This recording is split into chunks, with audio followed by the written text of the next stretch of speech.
Happy New Year, everyone. I'd like to read you an incredible story from the Bible, from the Gospel of Mark, and bring some thoughts out of it as we walk into this new year.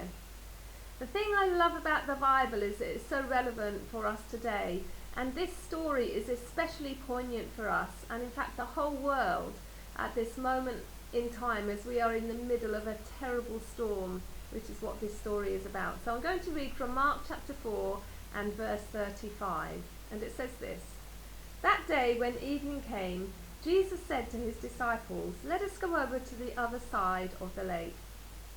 Leaving the crowd behind, they took him along just as he was in the boat.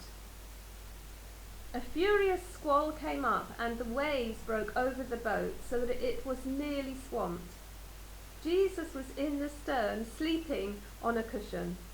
And the disciples woke him, and they said to him, "Teacher, don't you care if we drown?" He got up, rebuked the wind, and said to the waves, "Quiet, be still." And then the wind died down, and it was completely calm. And he said to the disciples, "Why are you so afraid? Do you still have no faith?" They were terrified, and they asked each other, "Who is this? Even the wind and the waves obey him." The disciples in this story were in a desperate situation, literally fearing for their lives. They were seasoned fishermen, but this storm seemed like the mother of all storms. They really believed they were going to drown, and fear had gripped their hearts, and they were scared. Storms come into our lives all the time, causing all sorts of upsets and emotions.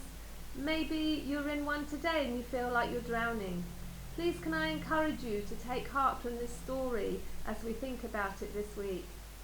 My first thought, which I think is so comforting, is that the one who could save them from being drowned was in the boat with them, Jesus.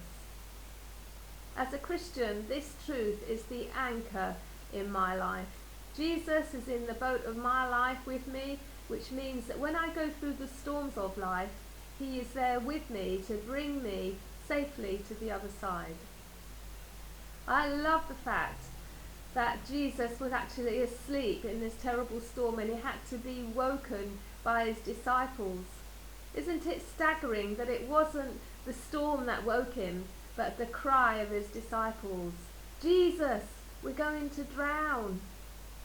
Another verse in the Bible tells us that the ear of God is attentive to the righteous. What a comfort. The disciples teach us an invaluable lesson here in the storm.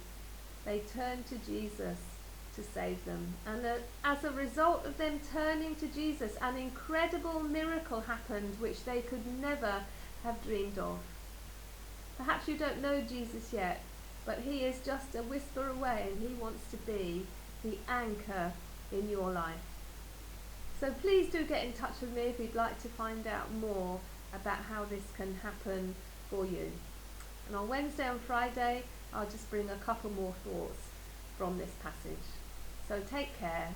Bye for now.